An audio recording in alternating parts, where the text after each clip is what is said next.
क्रम में मैंने मनु और शतरूपा का विवाह संपन्न होते देखा। ऋषिगण ने उन्हें आशीर्वाद दिया। ये ही ऋषिगण वीरणी और दक्ष प्रजापति को आशीर्वाद देने भी उपस्थित थे। सृष्टि की रचना का क्रम गतिमान हुआ तो सृष्टि के रचनाकार सदाशिव लोक कल्याण निमित्त सगुण साकार रूप में अपने गण नंदी, श्रृंगी, भृंगी सहित अवतरित हुए। ब्रह्मा, विष्णु, महेश, नारद तथा देवगण ने आह्लादित होकर उनका जयनाद किया, उनकी महिमा का गान किया। देवगण सदाशिव के अवतरण से प्रसन्न अवश्य थे, किंतु शक्ति के अवतार के प्रति जिज्ञासु भी थे। ब्रह्मा, विष्णु और नारद की जिज्ञासा का समाधान करते हुए सदाशिव ने स्पष्ट किया कि शक्ति अजन्मा नहीं होगी, उसका जन्म लौकिक होगा, वो सगुण रूप में प्रकट होगी। दक्ष प्रजापति शक्ति अवतार के पिता एवं वीरणी माता होंगी, ये जानकर ब्रह्मा जी आश्चर्यचकित होते हैं। कारण कि महान सिद्धि और सफलता के लिए कठोर तप की आवश्यकता होती है। मेरी बहनें आ रही हैं, अभी आप जाइए। यदि यूं ही भेज देना था तो मन के तार से खींचकर बुलाया ही क्यों था? फिर कभी अकेले में आ जाइएगा। अभी अब जाइए ना, अभी अब जाइए ना। क्यों? अच्छा ये बात है।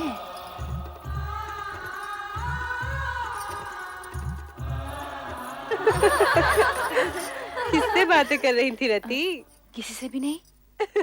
यहाँ कोई आया ही नहीं था। ये अपने आप से ही बातें कर रही थी। लगता है इसका मन भरमा गया है। आंखें दुल्हन बनी है और पलकें घूंघट सजा रही हैं।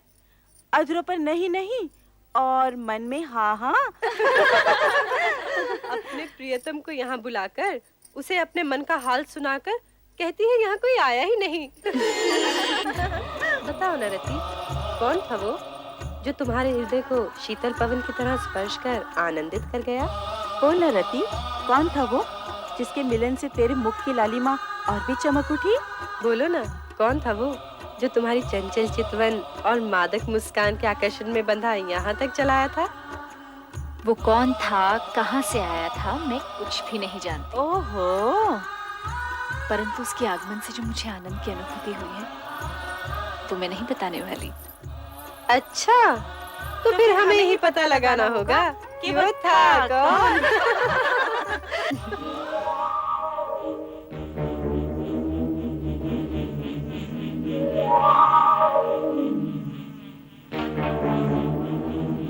कामदेव,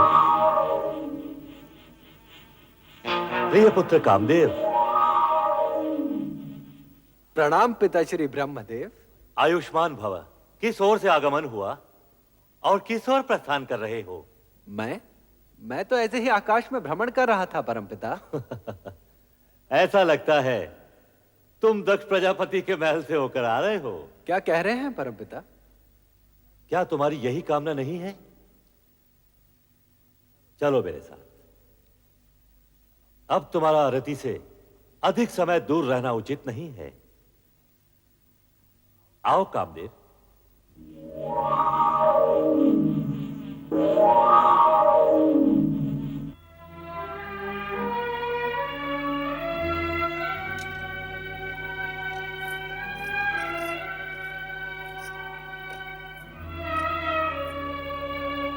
क्या बात है महाराज? क्या सोच रहे हैं आप? महारानी, हमारी सभी कन्याएं विवाह के योग्य हो गई हैं।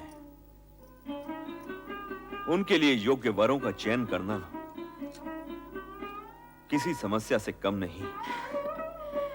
विधाता हर कन्या का भाग पहले से ही निश्चित कर देता है, और जिन कन्याओं ने दक्ष प्रजापति की पुत्रियों के रूप में जन्म लिया है वे साधारण नहीं हो सकती। आप उनकी चिंता छोड़िए। पुत्र दक्ष। पिताश्री, प्रणाम प्रणाम पिताश्री। परमपिता। आयुष्मान भव। इन्हें पहचाना? ये पुष्प धनवा कामदेव हैं। इन्हें भला कौन नहीं जानता। संभवतः तुम ये नहीं जानते कि हम तुम्हारी चिंता दूर करने आए हैं। हमारी चिंता? चिंता कैसी पिताश्री? तुम्हारी पुत्री रति के लिए कामदेव ही सर्वश्रेष्ठ वर हैं। हमारी इच्छा है कि तुम इन दोनों का विवाह शीघ्र ही संपन्न कर दो। रति और कामदेव पति पत्नी के रूप में एक दूसरे के पूरक बनेंगे। अब सोचने का समय नहीं है दक्ष। हम जानते हैं रति का जन्म कामदेव के लिए ही हुआ है और इन दोनों की आकर्षण शक्ति एक दूसरे को निकट भी ला चुकी है। यदि ऐसा है तो आपकी आज्ञा हमें शिरोधार्य है परमपिता। हम आपकी आज्ञा का पालन शीघ्र ही करेंगे पिताश्री।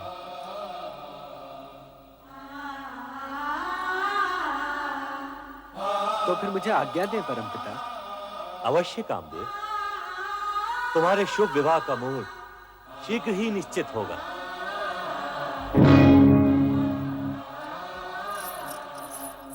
अकस्मात आपके दर्शन पाकर हमें अपार हर्ष हुआ है परमपिता। वीरणी, दक्ष, हमारे आगमन का उद्देश्य रति कामदेव विवाह प्रस्ताव से कहीं अधिक महत्वपूर्ण है। हम तुमसे एक विशेष अनुरोध करने आए हैं। अनुरोध क्यों पिताश्री? आप आज्ञा दीजिए। आदिदेव महादेव रुद्रावतार का सगुण रूप लेकर कैलाश पर प्रकट हो चुके हैं। ये तो तुम्हें ज्ञात ही होगा। सुना अवश्य है पिताश्री, परंतु सर्वशक्तिमान होते हुए भी उन्होंने ये विचित्र रूप धारण क्यों किया, ये मेरी समझ से परे है। शिव का ये रूप वैराग्य, योग व भक्ति एवं श्रद्धा का मूर्तिमान स्वरूप है। इसे समझना बड़े बड़े ज्ञानियों के लिए भी कठिन है। समय आने पर तुम्हें उनकी महानता का परिचय होगा। आप सत्य कह रहे हैं परमपिता। आपसे अधिक भोलेनाथ के विषय में भला और कौन जान सकता है। परमपिता, पहले ये बताइए कि आप जिस अनुरोध की बात कर रहे थे वो क्या है? मैं शिवाज्ञा से तुम्हारे पास एक संदेश लेकर उपस्थित हुआ हूं। क्या है वो संदेश? तुम दोनों को आद्य शक्ति मां जगदम्बे को पुत्री रूप में पाने के लिए तपस्या करनी होगी। तपस्या? तपस्या क्यों पिताश्री?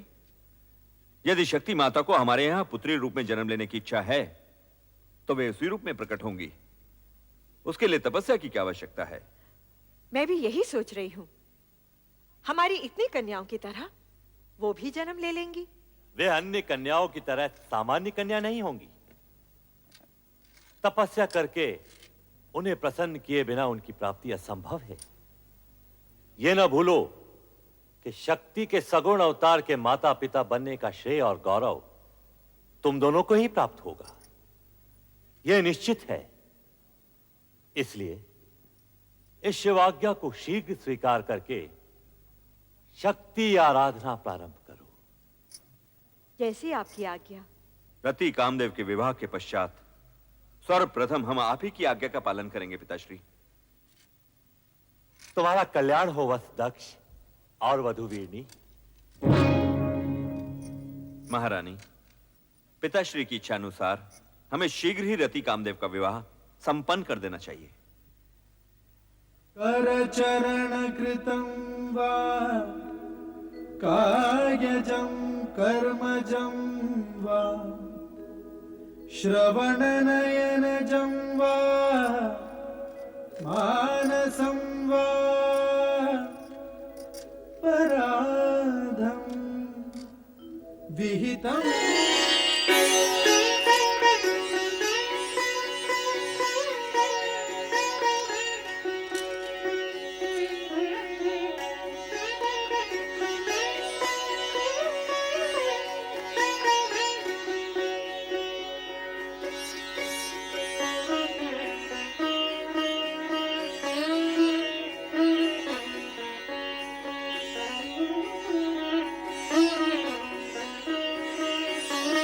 पुत्र दक्ष, अब शिवाज्ञा के अनुसार तुम और पुत्र वधु वीरणी शीघ्र ही शक्ति आराधना प्रारंभ करो।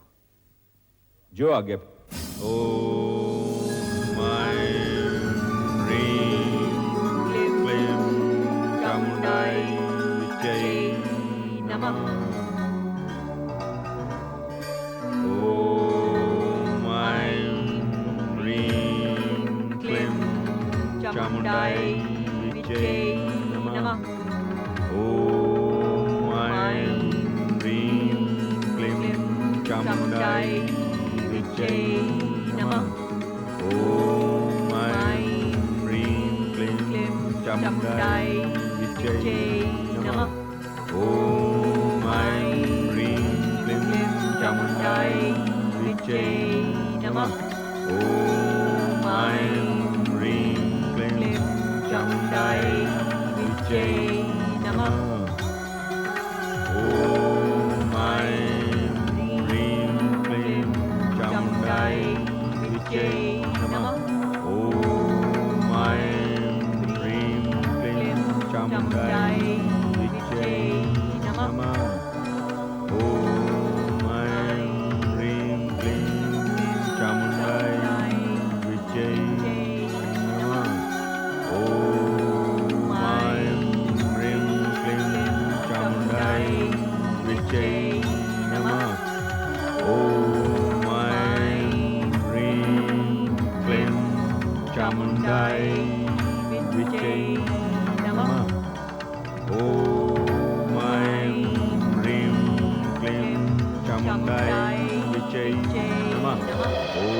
ओम ऐं ह्रीं क्लीं चामुण्डायै विद्महे नमः।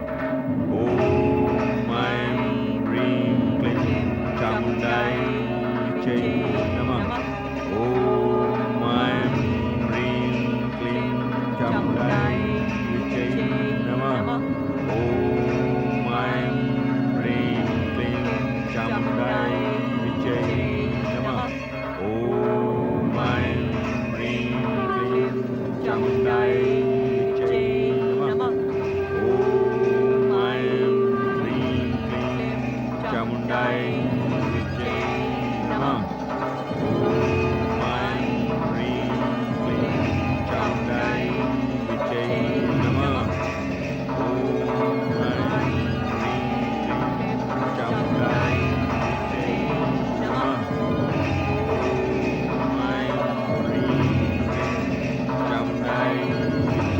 नमः। ओम ऐं ह्रीं क्लीं चामुण्डायै विद्महे नमः। ओम ऐं ह्रीं क्लीं चामुण्डायै विद्महे नमः।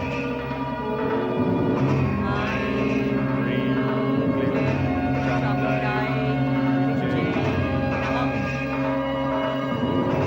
ओम ऐं ह्रीं क्लीं चामुण्डायै विद्महे नमः। ओम ऐं ह्रीं क्लीं चामुण्डायै विद्महे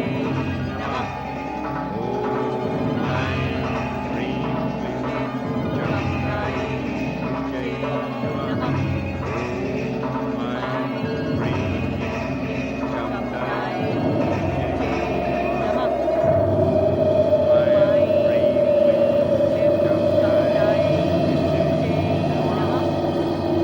ओम ऐं ह्रीं क्लीं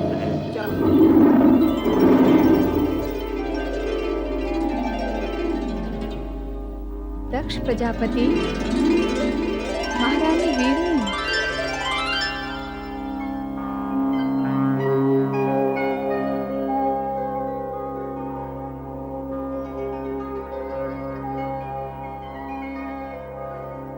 हे माँ जगदम्बे, अष्टभुजाधारी विश्वेश्वरी, प्रणाम।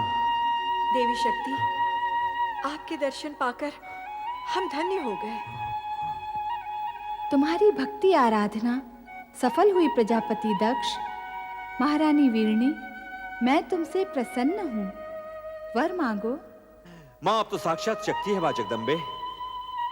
परमपिता ब्रह्मा जी की प्रेरणा से आपको पुत्री रूप में पाने की कामना से ही हमने ये तपस्या की है माँ।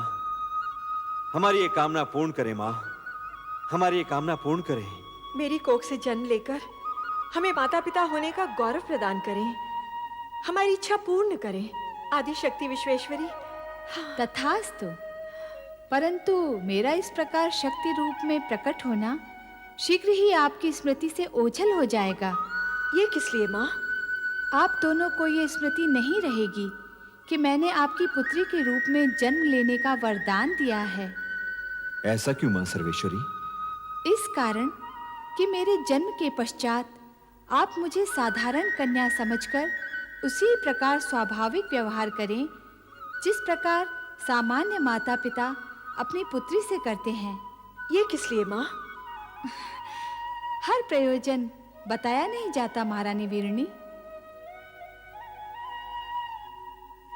जैसी माँ विश्वेश्वरी की इच्छा, परंतु अब हमारी कामना शीघ्र ही पूर्ण कीजिए। तुम्हारी कामना पूर्ति का वरदान तो मैंने दे ही दिया है महारानी वीरणी।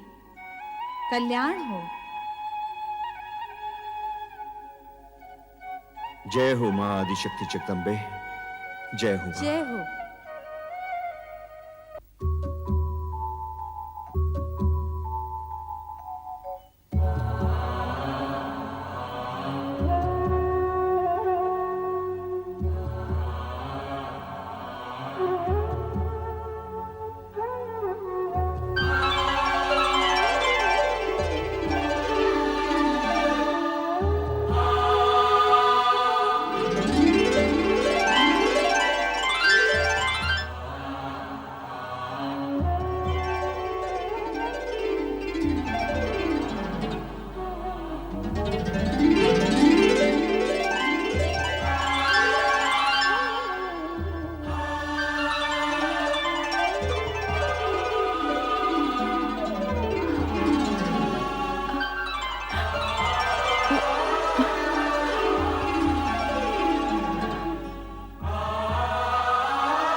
महारानी जी बधाई हो, बधाई हो।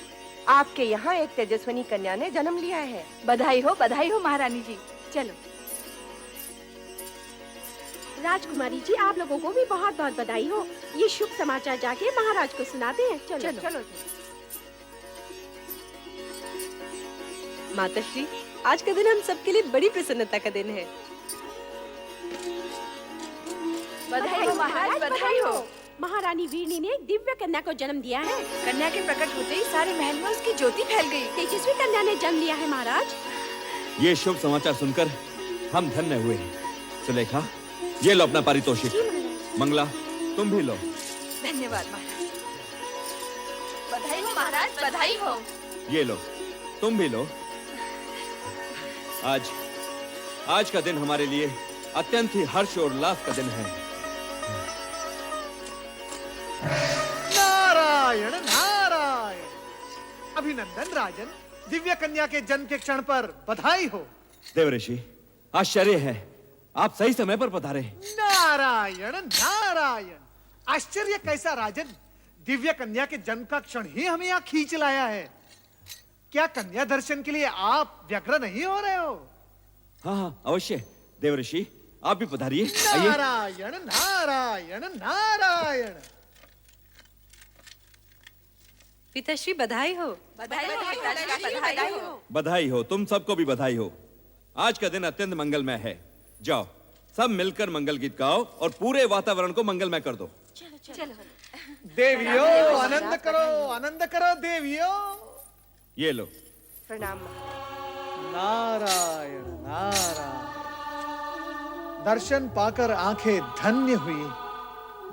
भ्राता दक्ष, इस तेजस्विनी कन्या का नामकरण इसी समय हो जाना चाहिए। नामकरण इसी समय? हाँ, आज का ये दिन और ये समय अति पावन है। जैसी आपकी इच्छा देवर्षि। इसके दर्शन से मन में सात्विक भाव प्रकट हो रहा है, इसलिए इसका नाम सती होना चाहिए। सती? धन्यवाद देवर्षि, आपने कन्या का नाम अति उत्तम बताया है। हमारी ये कन्या सती के नाम से ही प्रसिद्ध होगी। हम इसी समय पूरे राज्य में घोषणा करवा देते हैं कि प्रजापति दक्ष की कन्या सती ने जन्म लिया है। नारायण नारायण। दक्ष कन्या सती की जय हो। दक्ष कन्या सती की जय हो। दक्ष कन्या सती की जय हो। शक्ति को पुत्री रूप में प्राप्त करने के लिए दक्ष के लिए तप करना अनिवार्य था। भावी रचना को आकार देने के लिए ब्रह्मा जी ने एक ओर रति और कामदेव का विवाह कर देने के लिए अपने मानस पुत्र दक्ष को प्रेरित किया, तो दूसरी ओर शक्ति को पुत्री रूप में प्राप्त करने के निमित्त उन्हें तप की ओर प्रवृत्त होने का आदेश भी दिया।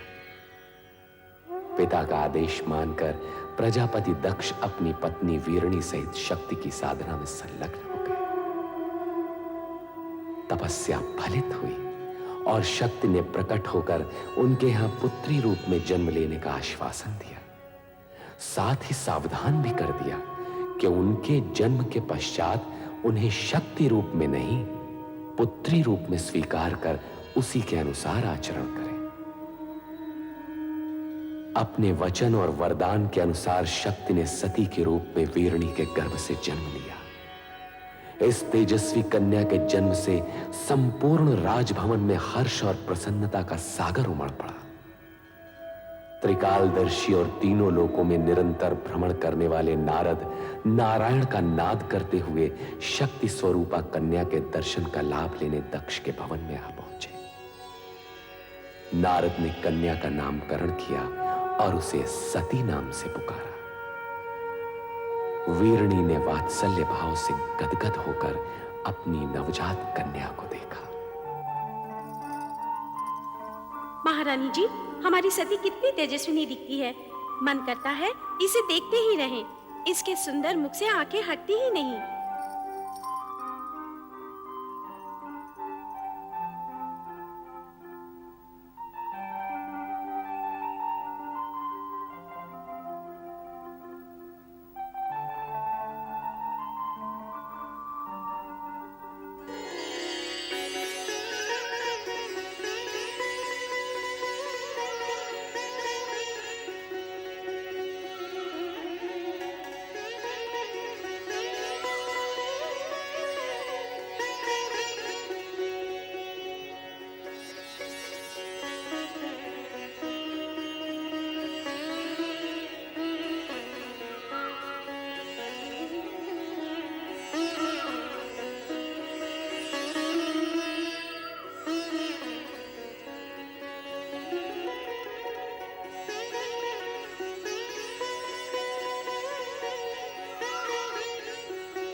अरे अश्विनी, ये सती कहाँ है? तूने देखा है? नहीं तो पता नहीं कहाँ खोई रहती है आजकल। आओ देखिए कहाँ है। चलो चलो चलो।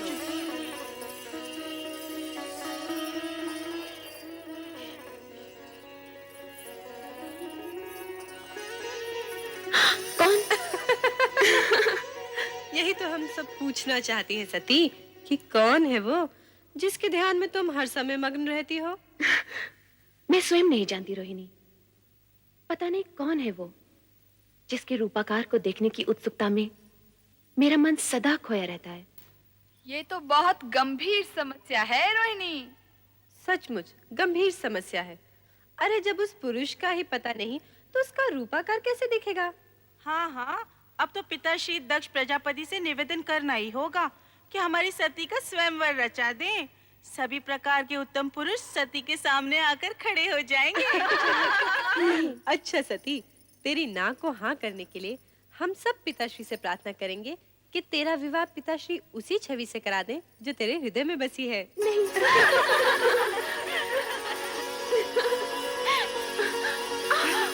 अरे सती, क्या हुआ? कहाँ भागे जा रही है? कहीं नहीं माते।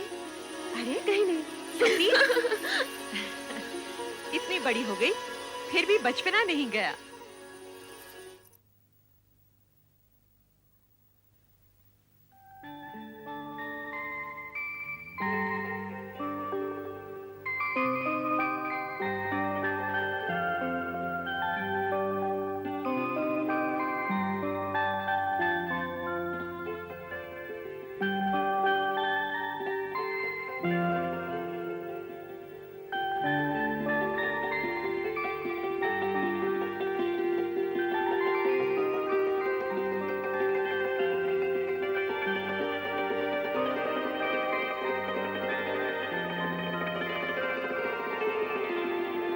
शक्ति तुम? शक्ति नहीं, मैं सती हूँ प्रभु। तुम तो अपने लौकिक नाम रूप की चर्चा करने लगी। सत्य तो यह है कि तुम ही शक्ति हो, अलौकिक शक्ति, शिव शक्ति। आपकी शक्ति आपसे विलग कैसे प्रभु? शक्ति का शिव से विलग होना संभव ही नहीं। जिसे तुम विलग समझ रही हो वो हमारी व्यापकता है, सर्वव्यापकता। शिव कैलाश में और शक्ति सती रूप में पृथ्वी पर दक्ष के घर, ये कैसी व्यापकता है प्रभु? जगत में सत्य की प्रतिष्ठा के निमित्त इस व्यापकता की आवश्यकता है प्रिय। कारण कि सत्य से ही कल्याणकारी अर्थात शिव रूप जन्म लेता है। इसका ज्ञान मुझे है प्रभु कि सत्य ही शिव का आधार है। हाँ प्रिय, सत्य और शिव से पुनः सुंदर की उत्पत्ति होती है। कारण कि सत्य कभी अशिव अथवा असुंदर नहीं होता। प्रभु, ये ज्ञान भी मुझे है कि आपका सत्यम शिवम सुंदरम रूप ही जगत में व्याप्त है। इसका मूल आधार तो तुम ही हो देवी। मैं? यदि शक्ति न होती तो सत्य स्थिर न होता। शक्ति के कारण ही सत्य की रक्षा होती है, शिवम प्रशस्त होता है और सुंदरम व्यापक होता है। प्रभु, आपने तो सत्यम शिवम सुंदरम का संपूर्ण श्रेय शक्ति को अर्थात मुझे ही दे डाला। सत्य भी यही है। सती या शक्ति से रहित शिव शून्य है। ये भी तो सत्य है प्रभु कि शिव से रहित शक्ति का अस्तित्व भी शून्य है। दोनों एक दूसरे के पूरक हैं। दोनों में सापेक्षिक संबंध हैं। स्थिति ऐसी है तो फिर ये अपूर्णता क्यों? अपूर्णता कैसी प्रिय? आप लौकिक रूप में कैलाश पर और मैं लौकिक व मानव देह में दक्ष प्रजापति के घर। मानव देह के कारण मानवीय गुण व कामनाएं भी हमारे साथ हैं देवी। किंतु तुम्हें इस सत्य का ज्ञान तो होगा ही कि हमारा ये लौकिक व अलौकिक रूप तथा जगत की संपूर्ण रचनाएं सत्यम शिवम सुंदरम की रक्षा व निर्वाह हेतु ही हैं। प्रिय, शीघ्र ही लौकिक रूप में हमारा मिलन होगा। सत्यम शिवम सुंदरम की रक्षा हेतु? हाँ देवी, हमारे मिलन हेतु पंचाक्षरी मंत्र का जाप तुम्हारा आधार होगा। पंचाक्षरी मंत्र अर्थात ओम नमः शिवाय।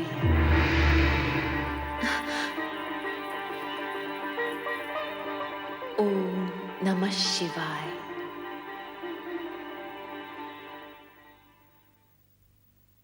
बेटी सती, सती उठो।